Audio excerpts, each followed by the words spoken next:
Hello and welcome to the Unscripted podcast with Kieran and Louie. Today we're joined by Kev for part 2 of our football podcast. Alright, guys. So, Louie, do you want to kick us off? Yeah, I'll kick us off. So, in relation to, obviously, we're going to talk about grassroots football today, and obviously, me and Kevin have quite a bit of experience, especially amateur, and now Kevin with his kind of professional kind of career he wants to go down. I was just going to open it up to anybody who wants to talk about that kind of time within football in general, kind of how you found it, and so on. Kevin, you got anything to say to start with? No, well, it's just like, as you said, we've been doing it for a while, and it's just, we love it. But there's obviously, with everything good about it, there's lots and lots of bad stuff about it, but hopefully we're just going to address some of that. I think something to touch on with kind of the system itself, and especially in Scotland. I think, because Scotland for years has kind of been ridiculed for its footballing ability and so on. I feel like it affects the way the SFA run things, and I feel like the academy kind of football is kind of really toxic from early on. I feel like we found that as well when we try to get into Thistle or something, even when we were 14, 15 and stuff like that. Do you think it's kind of toxic still? Yeah, I'd say so. But it's not as if, when we were younger and trying to get into Thistle and stuff like that, it felt as if the scouts didn't know what they were looking for, because you see all the stereotypical up here is just, if you can tackle and you're a big guy, you'll get far, basically.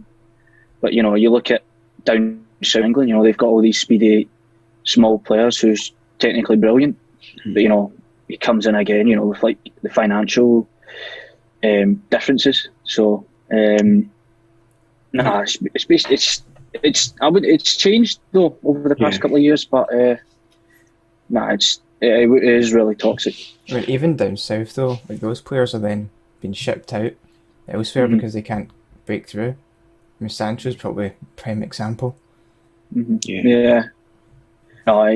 On Sancho as well. He was doing amazing in Man City. He was wanting to get a chance, but a lot of players like him, who's very talented, don't get chances down there. And it's a shame really, because once you get told as a player you're either going out on loan or they don't see you as a future, it kills their confidence. I feel like more kind of players kind of need to go out on loan to kind of get that experience. I feel like under 23s and kind of development football doesn't really kind of set you up for kind of what football is actually like. So people like Sancho have been able to go to Germany and actually kind of feel it and kind of experience it at training and kind of so on, playing with men rather than actually playing with people kind of 18, 19. Because that stunts their development. Yeah, it does. Another one of his pals as well, Reece Nelson, the guy from Arsenal. Yeah. He went out to the Bundesliga as well, and he done really well. And then he's back at Arsenal and he's sniffing for game time there. Yeah, I think there's a kind of real reluctancy to kind of pick these young boys in some of the big teams. I think it's a bit unfair because you see people like Marcus Rashford and I could go on, Alexander Arnold and people like that. You've got managers like Ole and kind of Klopp who are kind of actually picking these young lads and kind of allowing them to actually kind of play because they know what it means to play for the club. I mean, with Ole though, that's just because the rest of his team's garbage. He's that's the first choice. Let's not talk about it, man. And Klopp as well, he's had no defenders, so he's had to put in the youngsters. But even then, they've not kind of moaned about it. They just kind of got on with it. Even with Klopp, he's not kind of came out and said like someone like Mourinho would in the past and say, "Oh, I have no defenders, therefore the results are different." He just kind of said, "Here's your chance, take it." To the young lads, I think that's kind of good way to kind of run a club because the managers kind of showing the younger players who are at 18, 19 that you have a chance if you're given the chance and you have to take it. It also keeps the big guns on their toes as well because it shows that they can be replaced or they can be dropped. Yeah, absolutely. And when you see some of the youngsters in Liverpool, that Nico Williams guy, when he was getting abuse, he was still getting chances. And for a player, when your manager has that backing of you and he trusts you, you don't really care what the fans say, because well, look, at the end of the day, the only thing that matters is what the manager thinks of you. I think it's different up in Scotland though, because Neil Lennon and Gerrard kind of give game time to younger lads, but you don't really see it that much, do you? I mean, Frimpong's not really an academy prospect for Celtic, and kind of people like Bassey at Rangers aren't homegrown, to say the least. Frimpong was basically brought in to replace Lustig and as like a long-term servant. But the only time where they play youngsters is when games that don't matter, basically. So I think people like Mikey Johnston and kind of Henderson and people like that are quite good. And Gilmore, but he got shipped off to Chelsea. So you see him coming in quite a few games now for Chelsea, and he's doing well. But you just look at all the other players that have been there for years, and then you see Gilmore going up there, and then you talk about the toxic. So I mean, people just get really toxic. He wanted to leave, so it's it shows what kind of state the SFA and kind of maybe the club not giving him chances when. I mean, he's got the chances within Chelsea within like a year, is it? Yeah. And he was playing for Rangers, and he was eligible to play for like 2 years, and he didn't get a single chance in the Premiership in Scotland. Yeah. So it's also about circumstance though as well. That's one of the big things, is just your luck and your circumstance. With Gilmore, like Lampard coming in as a fresh manager, willing to give people a chance, whereas Rangers were obviously trying to compete for titles and couldn't really risk trying out new people. Yeah, they couldn't afford to put young people in there when their main goal was to stop Celtic, who were flying. But the struggle up here is when they when clubs from England come calling, they just can't keep a hold of them. Not only because of the money, but just when people get offered, Chelsea, I want to sign you. It's like, players are like, I'm definitely want to go. I think young players are affected by their agents as well. I think the agent kind of influences that. I mean, rightly so. Obviously, if you've got a big team from England calling, you're obviously going to go because of the money and kind of your family and kind of the actual opportunity to kind of show yourself on a bigger stage. But even then, do you think moving to England too early kind of could stunt your development, or do you think they have better facilities down there and kind of it's actually better to just move on as quickly as you can from Scotland? I mean, overall, you can say, yeah, definitely, development would be like massively increased just because of the quality that they have down there. But if you go down there and you live by yourself, or if you live with someone else, you get homesick and then you start missing your family. That's if you move away too young. But for some players, it could just be here's a chance to make it big. So it depends on the type of player you are. Was the Rangers? For the most, Sorry, on you go. For the most, cheers.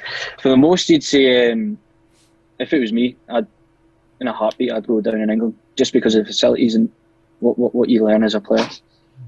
I always remember though, like back when I used to play very, very briefly for a team. I always remember hearing though, like the Rangers Academy was really good, and it was like one of the places you wanted to be. Yeah, no, definitely. Well, I think you know a couple of boys. Me and you know a couple of boys from there. Yeah. I think the quality there, especially, it's really good. Is really good, and I think Gerrard coming in is going to further their development, and I think he's actually a positive influence on the academy itself, because he is playing young players even though they're not from the academy, like Bassey and kind of other players in and around it, but he's including them and he's kind of giving them that first team kind of, I don't know, environment, and I think that's good. So I feel like Lennon, he is doing it, but he's not. I feel like people like Mikey Johnson and people like that need game time, because he's at a stage in his career where he's actually, when he's in the squad, he's playing very well and he should be playing at that level week in, week out. Yeah. It's a bit annoying. But it's all about, again, it's just what the manager thinks of you. So you can be a young lad, and if you do really, really well and the manager don't pick you, like, you can't do anything else about that. Do you think players at like Celtic and Rangers should go on loan to like kind of lower end Premiership clubs? Do you think that should become more of a thing? So people like Mikey Johnson go to like Hibernian for a season or something like that. Do you think that should just be like a consistent kind of process? Well, for young lads that are not getting game time at all. I think the best options are to leave or to go out on loan. So I think the Championship's probably the best bet, because it's a hard league, and as well as like it's decent football. So you will develop a lot if you go down Championship, or even down in England, but obviously the lower tiers of England. I mean, even like Ayer went out to Kelly and played really well, and then managed to stay in the Celtic team when they came back. Yeah, I feel like the lower leagues, and even kind of amateur football, if you have an amateur football background, it kind of teaches you things that kind of make you kind of street smart, but on the football pitch. So like kind of the little tricks and things here and there to kind of make you the better footballer than everyone else. So people even like Vardy, for example, he's like one of the best goal scorers in the league at the moment.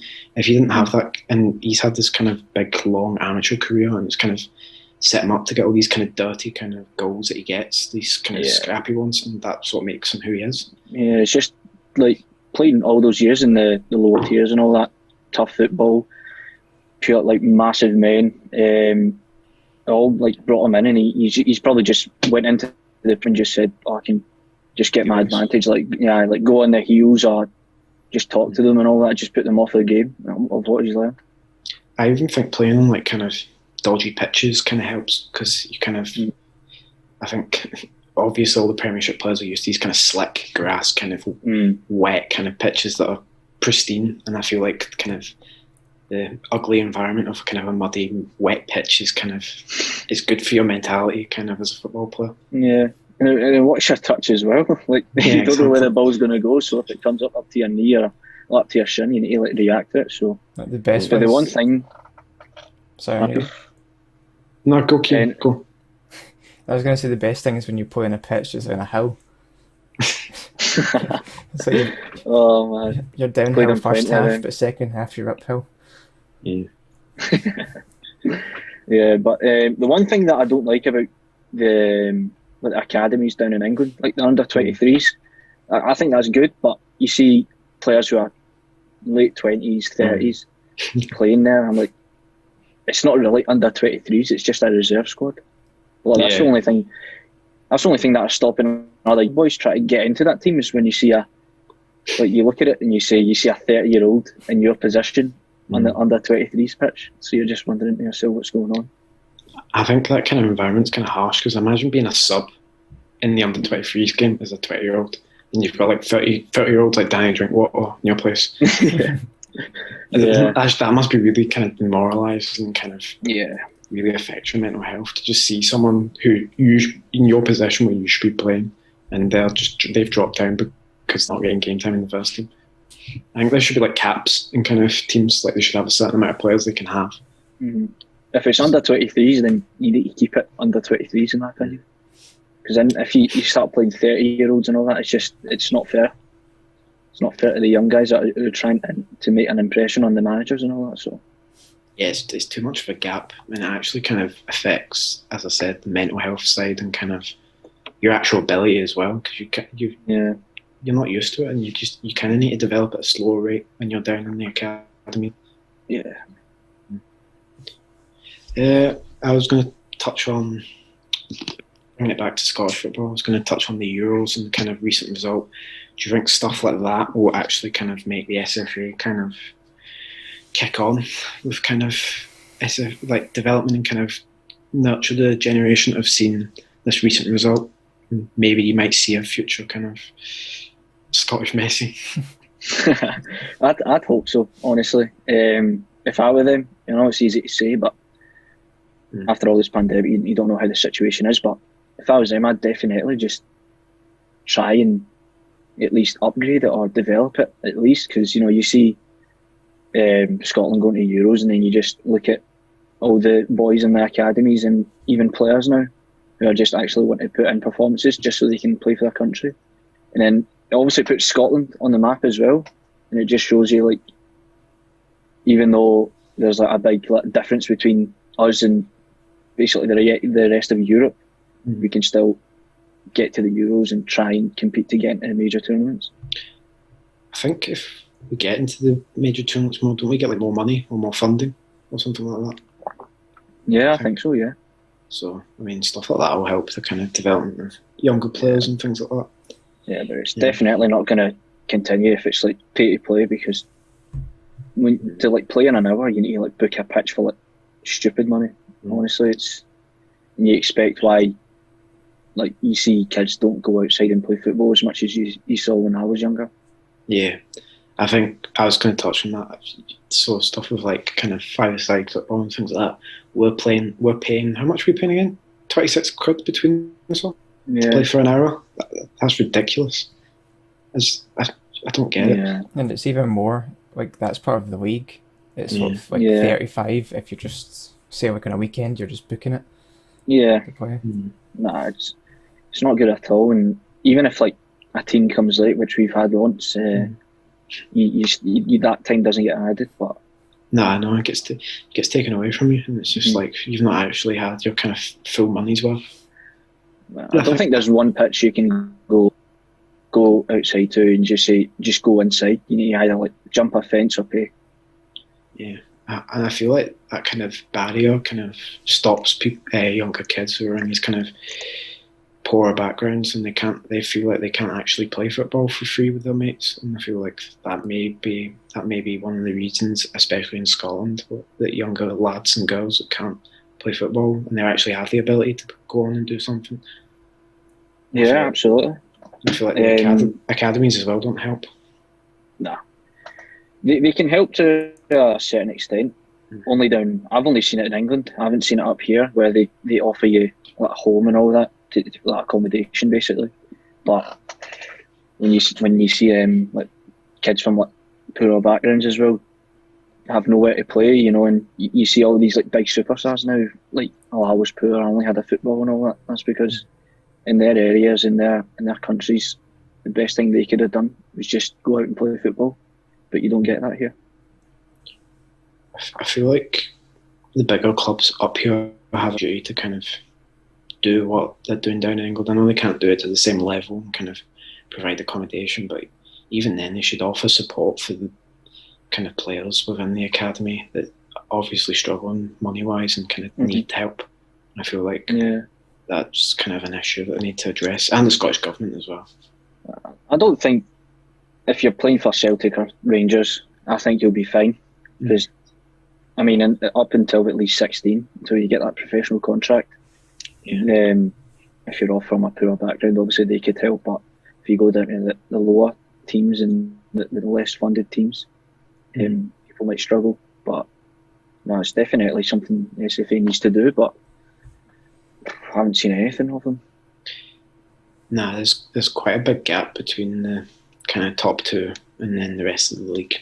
And then when you go into the Scottish Championship and League One, it gets worse and worse and worse. It's just like it needs changed, because there is a bit of kind of equality within kind of the English leagues to an extent, because all the kind of big, even the Premiership, Championship, and League One all have pretty good kind of academies, and I think that's kind of need replicated in Scotland. So yeah, and the way that they like see players in League One, like they get offered the same amount of money as people in the Premiership here. Yeah, so it's ridiculous. And the quality is different down there as well. So, but yeah, they're all technically insane down there. It's just a massive difference though, what facilities and funding does. And you just think if Scotland had that, they'd probably be in the same position as well. To think that Scottish football, like 20 years ago, was above English football. Yeah. When we were in the UEFA Cup final, and Henrik Larsson and so on, big switch. Yeah. It's ridiculous. The oil money does. Man City, Chelsea. Oil money and broadcasting money, Sky and stuff like that. Oh, it's man. ridiculous. Yeah, I do think money has ruined football to an extent. Yeah. It's made it better, but it's made it worse at the same time as well. Yeah, it isn't like kind of the Premiership, like it's got the least amount of homegrown players in the league in any leagues in Europe or something like that. I read something like that. I think so. It's like the least, because in Germany it's like, I don't know, I'm roughly saying it's like 50% German players, but like in the Premiership it's like 10%. It's really bad. Yeah, all of them are basically foreigners, man. But up here it's mostly Scottish. I mean, there's nothing wrong with that, but again, it's like you're just going to get loads of English young talent like Sancho just going away because they know they won't get a chance here, and they'll just be bought for 80 million off a big club in 3 years when they get good. It's like it's a weird route that shouldn't be happening, but it is happening. So yeah. Kieran, you had a question about what was it again? I can't remember. I guess like how does rejection affect people from a young age? Because it's obviously one of the biggest things that people encounter, getting knocked back from clubs or injuries ruining your career.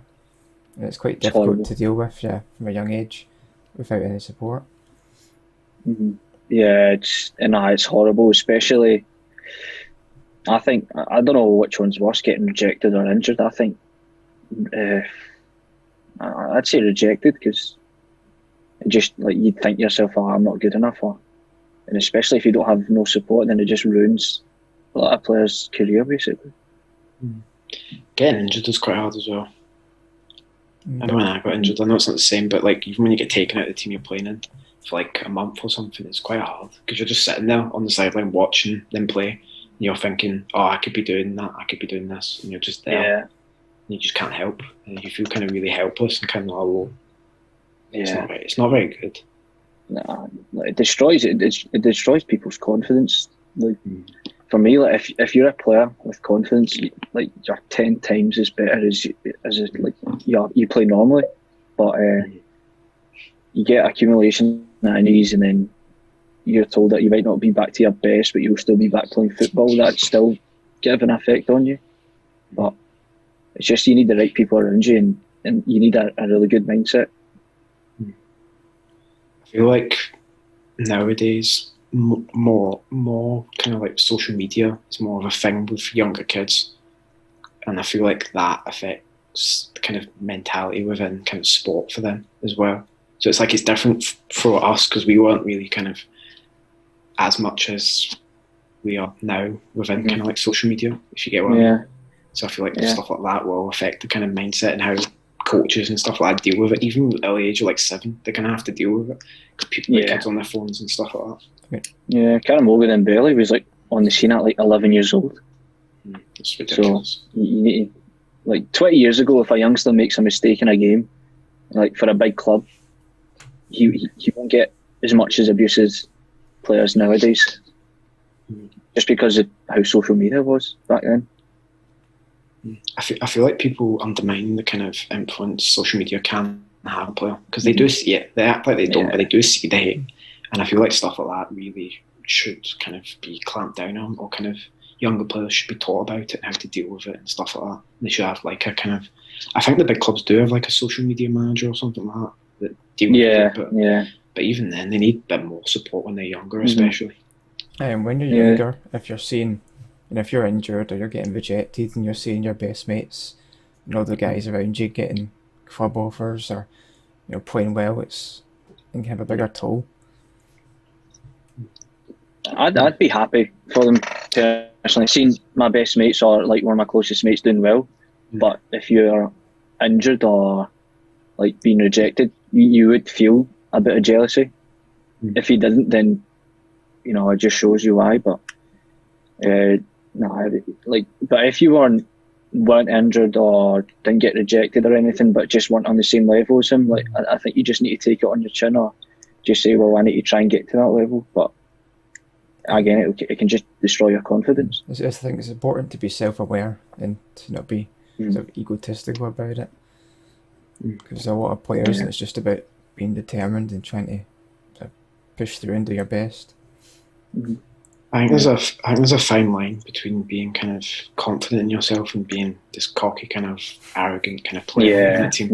We've all played with someone like that in the team who's just like, he proclaims that he's the best, and he's like, he's doing all these fancy me, obviously.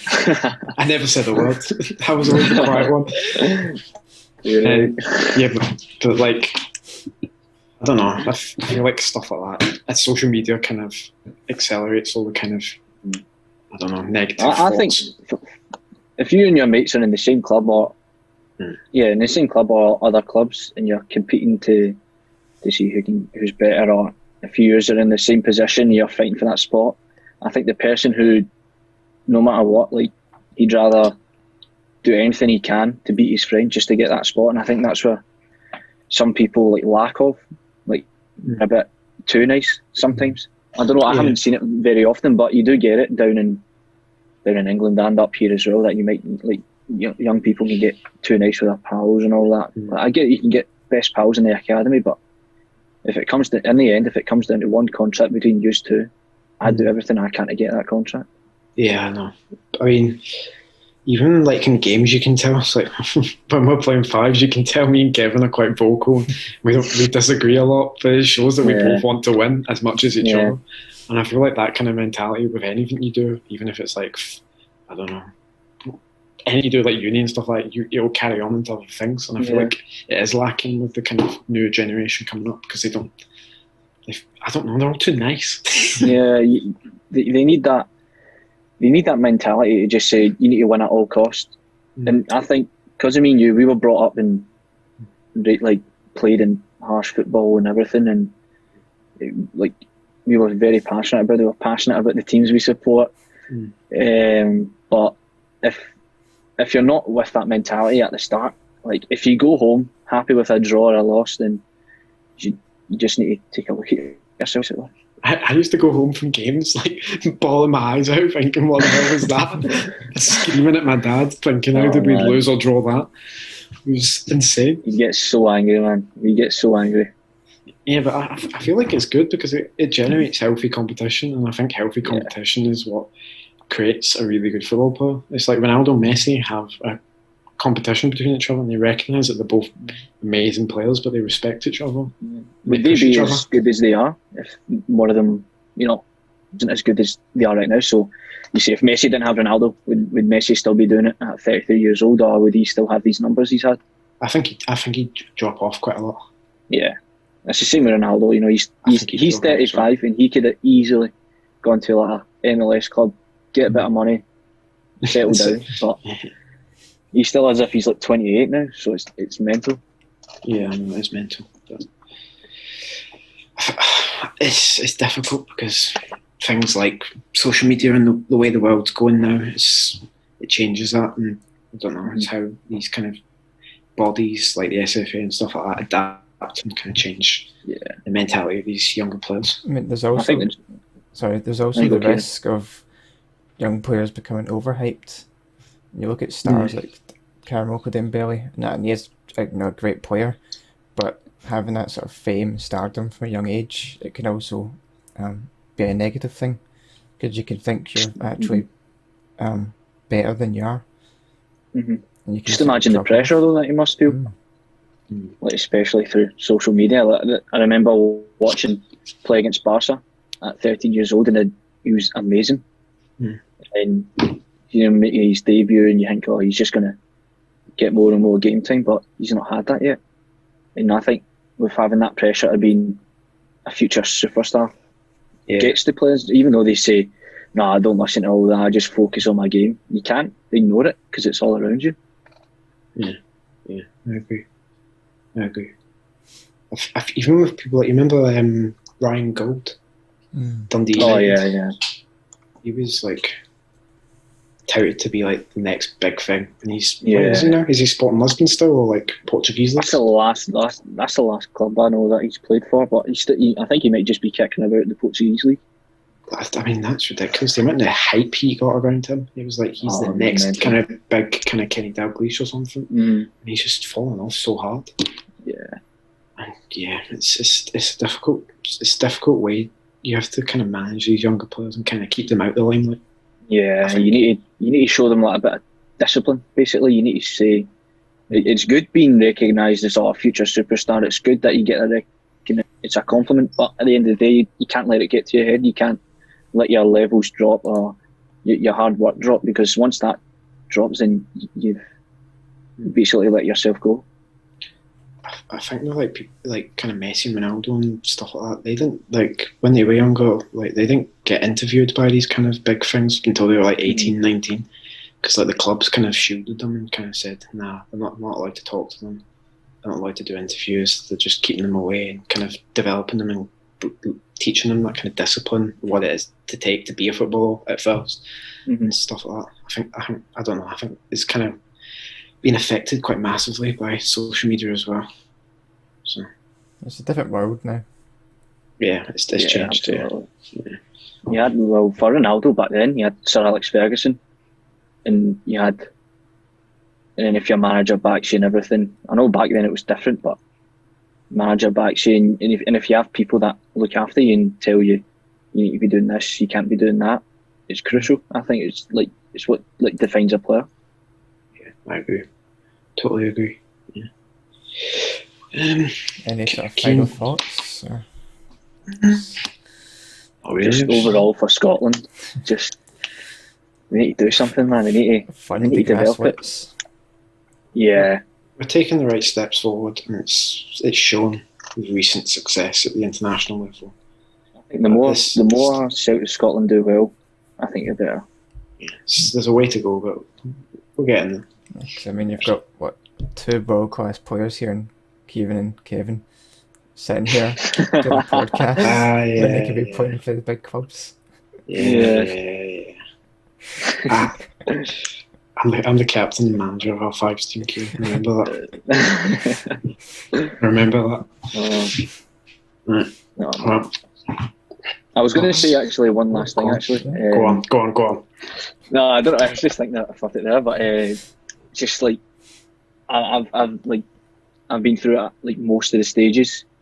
So you start at the grassroots, amateur, and then like junior, semi-pro, pro, and it's like for a player like me, going like up as far as you can.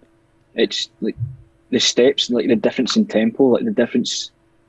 It takes a while to get used to. So see when you see players saying, or like commentators saying, or like anyone saying, he just needs a while to settle in. Like, I understand them, because it's easy to say in front of a camera, oh, he's playing terrible when he was amazing at his other club. But it all depends on like the way the club plays the football and the way the tempo is. Oh, definitely. It takes time to settle in anywhere, at any level. It's like even when you join a new club at an amateur level, you need to get used to the people around you. You need to get used to the way they play, the way they move, and the coaching methods. It takes time. It's not instant. Sometimes it can be instant, but that's down to luck, I think, and kind of the way the kind of ball goes, and you go with it and stuff like that. But yeah, and I think it's very easy for outsiders looking in to just say, oh, this person's rubbish, or they're not wanting to be there, they're not trying. But as you said, when you have the sort of insider knowledge, you understand it more, and you see it from the player's perspective. Yeah, the one player that I do feel kind of bad for is Kai Havertz, but I know you love like taking the mick out of him, Louie. But who's that? He's a really good talent. He's a really good talent, but it's the Premier League at the end of the day. Coming from the Bundesliga, I know they're in the top 5 leagues, but it's a huge step. Even then, you talk about kind of fans and kind of pundits overhyping someone. They overhyped Havertz like mad. And that must be so much pressure on that kid. Yeah. And I do feel bad for him on that level, because he's been touted as like the next kind of big kind of star of the league, and he's just like not done anything. But obviously you need time to settle, and I guarantee next season he'll be amazing and he'll hit the ground running, because you need a year to settle, because you're coming from another country and you speak the language but you don't know the culture that well. It's hard, especially during a pandemic. Doesn't help they went to Chelsea. I mean, all the clubs. Of all the clubs, exactly. Should have went to Celtic. Go to Man U. Nah, I should have went to Celtic. Look at there, be a bit of razzle dazzle. Yeah, we need to. Don't worry, we've got the next big thing, Jesse Lingard coming up. I'd have him over Bruno. We'll start that argument with two Man United fans. Talking about someone to like settle in though, came in and absolutely done a madness. Yeah, that sets an example for the younger lads there, and even people around him like Pogba. Like, your place isn't certain, because it's like you've got someone there who just actually wants to fight for the badge and prove his worth. He came from Sporting as well. Yeah, he came from Sporting. It's like he's producing. Yeah. So, it was good. Well, That's us finished, Kieran. Yeah. Thanks for having me, guys. No problem. No worries. Good chat. Yeah. We'll be back next week, hopefully, with another episode, if all goes to plan. See ya. Peace. Peace. Bye, guys.